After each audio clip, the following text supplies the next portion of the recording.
¿Programar PLCs es difícil? Muchas personas me han preguntado con qué lenguaje se debe de iniciar a programar PLC.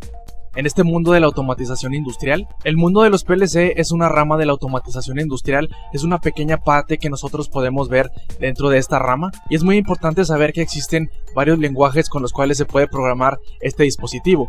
Cabe señalar, en videos anteriores a este canal ya hemos hablado sobre un PLC. Un PLC es prácticamente una computadora industrial, la que nosotros podemos programar para darle instrucciones a la máquina, esas funciones que nosotros le damos a las máquinas para que éstas trabajen de cierta manera. Por ejemplo, como doblar tubos, mandar cortar material, mandar abrir o cerrar compuertas y muchas otras funciones más, y todo esto se logra gracias a 4 lenguajes que son los más utilizados aquí en la programación de PLC, y en este video precisamente quiero hablarles de 4 lenguajes que se utilizan para programar estos dispositivos. No solo nada más veremos los lenguajes en sí, sino también veremos cuáles son las aplicaciones de cada uno de ellos y cuál sería el lenguaje ideal para que tú empieces en la automatización industrial. Así que si eres nuevo en este canal, no olvides suscribirte para seguir aprendiendo más sobre automatización industrial, programación de PLC, programación, diseño de planos, etc. Así que vamos con el video.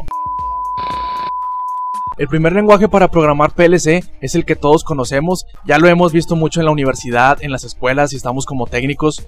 Este lenguaje es el lenguaje ladder.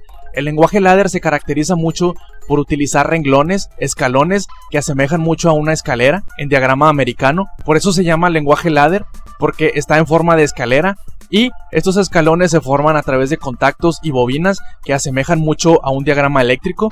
Para las personas que saben electricidad industrial, asemeja mucho a lo que son bobinas y relevadores. Este lenguaje es el más fácil para iniciar, ya que es el que utilizan la mayoría de las escuelas para enseñarle a los alumnos a introducirse en este mundo de la programación de PLC, y es el lenguaje más universal y más entendible. El siguiente lenguaje, el lenguaje número 2, es el lenguaje FBD o Function Block Diagram o diagrama de bloques también llamado. Este, más que un lenguaje, es un diagrama el cual nosotros podemos utilizar de manera gráfica. Este lenguaje consta de bloques que se interconectan entre sí para poder así crear una función muchísimo más legible al usuario, el cual estaremos viendo en pantalla directamente los pines de los bloques que se conectan entre sí, y estos bloques, estos diagramas de bloques se utilizan mucho para crear funciones lógicas completas. Cabe señalar que se utilizan mucho para los escalamientos, para los bloques PID, para los controles de temperatura que existen mucho en las industrias.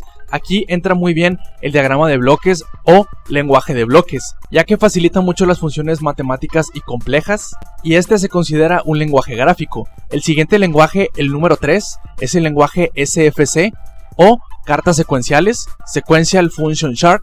Este lenguaje se utiliza específicamente para crear secuencias, como su nombre lo dice, sequential. Este lenguaje se representa con bloques de pasos y transiciones, los cuales podemos utilizar para describir y poder hacerlo como un diagrama de flujo de las secuencias de un proceso. Por ejemplo, si en una programación tenemos un proceso que se repite, un proceso repetitivo, entonces eso lo podemos automatizar perfectamente con este lenguaje. Un ejemplo de esto es el semáforo, el que ya todos conocemos en programación, un semáforo el cual se repite la secuencia verde, amarillo, rojo y viceversa.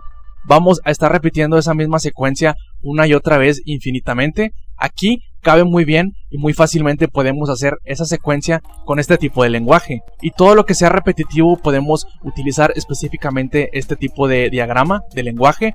Y más que un lenguaje, también al igual que el anterior, el lenguaje de bloques también es un diagrama gráfico, así que no olvides que si tienes un proceso repetitivo con este lenguaje puedes hacerlo perfectamente y muy rápido. Por último tenemos el cuarto lenguaje, que es el lenguaje de texto estructurado. Este es el primer lenguaje únicamente en puro texto y nada más. Todas las funciones que describimos anteriormente en los lenguajes anteriores se pueden utilizar de manera textual o en texto con este lenguaje. Este lenguaje se parece mucho a un lenguaje llamado Python, Java, que utilizan mucho los desarrolladores web, de backend, de frontend. Este lenguaje se caracteriza mucho por utilizar bucles, por utilizar condicionales, por utilizar muchísimas funciones matemáticas complejas, las cuales no podríamos hacer tan fácilmente con los otros 3 lenguajes anteriores. Con este lenguaje podemos crear muchísimas funciones muy complejas, bucles infinitos, podemos crear muchísimas condicionales, poder utilizar funciones matemáticas avanzadas de una manera muy concisa y precisa. Así que si requieres una aplicación muy específica, te recomiendo utilizar este lenguaje. Este lenguaje no es tan fácil de aprender como los tres anteriores, ya que este requiere un poco más de dedicación y, sobre todo, muchísima paciencia. Sé que hasta este punto te podrás preguntar con qué lenguaje debo de empezar. Así que yo te sugiero que si no quieres batallar mucho al principio, empieces con el diagrama más fácil, con el lenguaje más fácil, que es el lenguaje ladder, que es el primero, es el que nos enseñan en la universidad, en las escuelas, cuando apenas tenemos acercamiento por primera vez con un PLC. Pero si quieres aprender los demás lenguajes, bloques, SFC y texto estructurado, tenemos cursos completos los cuales explicamos a detalle todos estos lenguajes y hacemos muchos ejercicios prácticos. Pero ese no es el tema de este video. El tema principal de este video es que conozcas esos 4 lenguajes y sepas para qué se utilizan en el mundo de la automatización y la programación de PLC. Así que esto sería todo por este video. Recuerda que si te gustó este video, dale like, suscríbete al canal para poder seguir recibiendo más noticias y aprender más sobre automatización industrial. Así que esto sería todo por este video y nos vemos en un futuro video.